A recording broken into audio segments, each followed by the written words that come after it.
Hey everybody, Sean here with some dude in Texas, and that's right, on this episode of Off the Wall, we're going to be talking about this bad boy right here. Anthrax's 1988 release, State of Euphoria.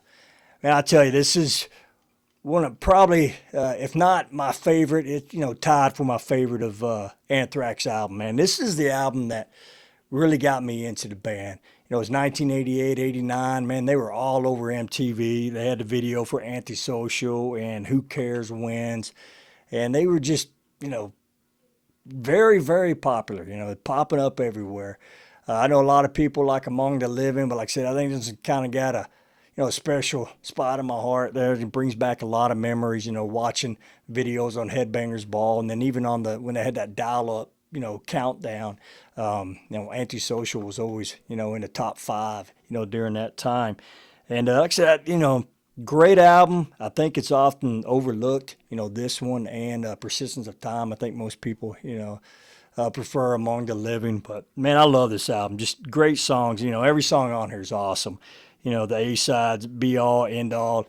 Always liked that one. Always loved that intro, that, with the violin or with the cello, whatever it is. It kind of gives it that kind of eerie. Then it just kicks in with the heavy guitars and the drums. And then Out of Sight, Out of Mind, Make Me Laugh. That's always a good one. And I always liked Antisocial. Even though I think it's a cover, I always just thought it was just heavy and just kind of a fun song. And then, the B-side is strong too. Now It's Dark, Schism, Misery Loves Company, 13, and Finale. Just great album. Brings back a lot of memories, 14, 15-year-old Sean, cruising around town with his buddies with this, jamming out and everything. Just great.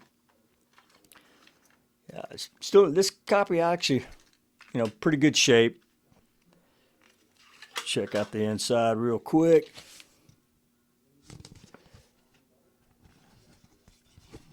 Yeah, let's see. I've actually got that right here.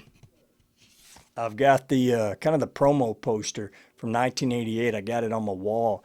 I went into a record store up in Dallas a couple years ago, and the guy had it hanging on the wall, and he actually had a bunch left over from 1988. His store had been open that long, and so I got one and I put it in a frame and everything. Got it hanging up, man. It's one of my favorite things in my man cave here. But I'll pop a picture up, let y'all see that. But once again, man, like I said, this is just, probably my favorite Anthrax album. And Anthrax has been one of my favorite bands, since 1988 when I first, heard this album.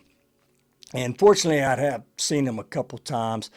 I just recently, last year, finally got to see them with Joey, man. And did not disappoint. And they had, Black Label Society and Exodus open up. That was a great tour. But before that, I'd seen them in 1993, John Bush. So it was Sound of White Noise. It was their first tour with him.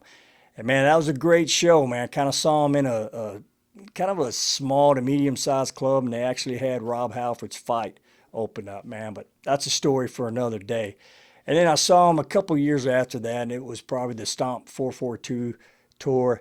And they had a little band that no one knew of at the time that was on their first tour. Deftones opened up for them, so that was kind of cool too. But I was excited last year. They came through town, and I got to go see them with Joey. And like I said, they didn't disappoint. They've always put on great shows, always entertaining. And I tell you, man, Charlie, he's just, man, such a talented musician, drums and, writing the material. And, of course, Scott, just such a great rhythm guitar player, showman. And, his lyrics, man, they never disappoint as well. So, once again, Anthrax, State of Euphoria. If you haven't listened to it, man, do yourself and your ears a favor, man. Pull that thing out and check it out. It's such a great one, man. But until next time, guys, y'all take care.